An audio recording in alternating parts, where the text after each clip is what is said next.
ಇಂದಿನ ಎಲ್ಲ ಪ್ರಶ್ನೆಗಳಿಗೂ ಉತ್ತರ ತ ಅಕ್ಷರದಿಂದ ಶುರುವಾಗುತ್ತೆ. ನಾವು ಇಲ್ಲಿ ಕುಳಿತು ಪಾಠ ಕೇಳುತ್ತೇವೆ.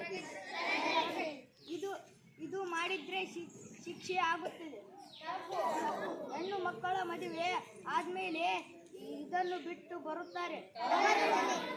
ನಮಗೆ ಜನ್ಮ ನೀಡಿದವರು ತಂದೆ ತಾಯಿಯರು.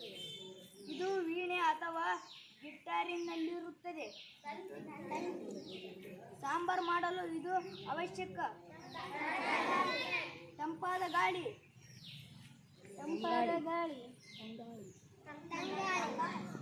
ಇದನ್ನು ಇಂಗ್ಲಿಷ್ನಲ್ಲಿ ಎಡ್ ಅಂತಾರೆ. ನಾವು ಇದರಲ್ಲಿ ಊಟ ಮಾಡುತ್ತೇವೆ. ಇದರಲ್ಲಿ ಅಳತೆ ಮಾಡುತ್ತಾರೆ. ಏನು ಬಳಸ್ಕೊಂಡು ನಾವು ತೂಕ ನೋಡ್ತೀವಿ.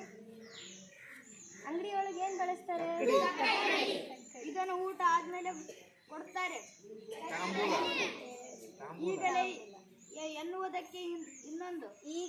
ಎನ್ನುವುದಕ್ಕೆ ಇನ್ನೊಂದು ಹೆಸರು ತಕ್ಷಣ. ಇದು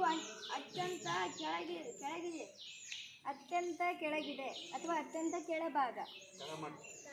ತಳ. ಹಿಂದಿನ ದಿನದ ಊಟ ನಿನ್ನೆ ಉಳಿದಿರುತ್ತಲ್ಲ, ತಂಗಳು.